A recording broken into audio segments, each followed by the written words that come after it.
কোনোভাবেই যেন থামছে না ইরান। তেহরানের একের পর এক মিসাইল, ড্রোন হামলা আর ক্ষেপণাস্ত্র নিক্ষেপে রীতিমতো নাজেহাল অবস্থা ইসরায়েলের বিভিন্ন শহর। এরই মধ্যে ইরানের ভয়াবহ হামলার মুখে ট্রাম্প যুদ্ধ বন্ধের আহ্বান জানালেও ইরান যুদ্ধ চালিয়ে যাওয়ার ঘোষণা দিয়েছে। আর মধ্যপ্রাচ্যে চলমান যুদ্ধের উত্তাপের মধ্যে প্রথমবারের মতো নতুন ধরনের শক্তিশালী ক্ষেপণাস্ত্র ব্যবহার করেছে ইরান। চলমান ইরান যুক্তরাষ্ট্র ও ইসরায়েল সংঘাতের ১৬তম দিনে প্রথমবারের মতো সেজ্জিল-2 ক্ষেপণাস্ত্র নিক্ষেপ করেছে ইরান।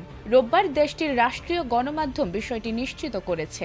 এই অস্ত্রকে নৃত্যরত ক্ষেপণাস্ত্র বা ড্যান্সিং মিসাইল ছাড়াও সাজ্জিল বা আশুরা নামেও ডাকা হয়। এছাড়াও শব্দের গতির প্রায় ১৩ গুণ বেগে উড়তে সক্ষম এই ক্ষেপণাস্ত্র দীর্ঘ দূরত্বের লক্ষ্যবস্তুতে দ্রুত আঘাত হানতে পারে।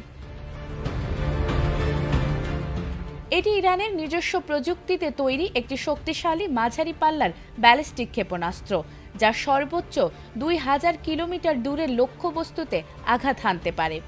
২ ধাপ বিশিষ্ট এই ক্ষেপণাস্ত্র প্রায় ৭০০ কেজি পর্যন্ত বিস্ফোরক বহন করতে সক্ষম। এর অন্যতম বৈশিষ্ট্য হল এতে তরল জ্বালানির বদলে সলিড জ্বালানি ব্যবহার করা হয়, ফলে এটি দ্রুত উৎক্ষেপণ করা সম্ভব এবং আকাশে উচ্চতায় পৌঁছে গতিপথ পরিবর্তনের ক্ষমতা থাকায় প্রতিরক্ষা ব্যবস্থার জন্য একে প্রতিহত করা তুলনামূলক কঠিন হয়ে পড়ে।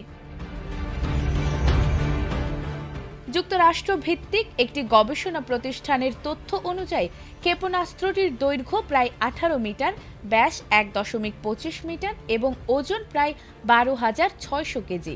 ইরান মূলত ৯০-এর দশকে এই ক্ষেপণাস্ত্র তৈরির কাজ শুরু করেছিল এবং ২০০৮ সালে তা সম্পন্ন হয়।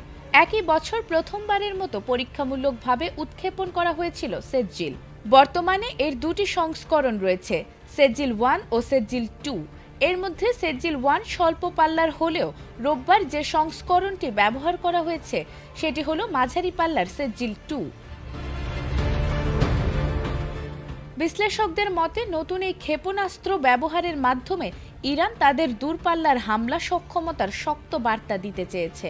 ফলে মধ্যপ্রাচ্যের চলমান সংঘাত আরও জটিল হয়ে উঠতে পারে বলে আশঙ্কা করা হচ্ছে। নাজমুন নাহার জান্নাত, এটিএন বাংলা।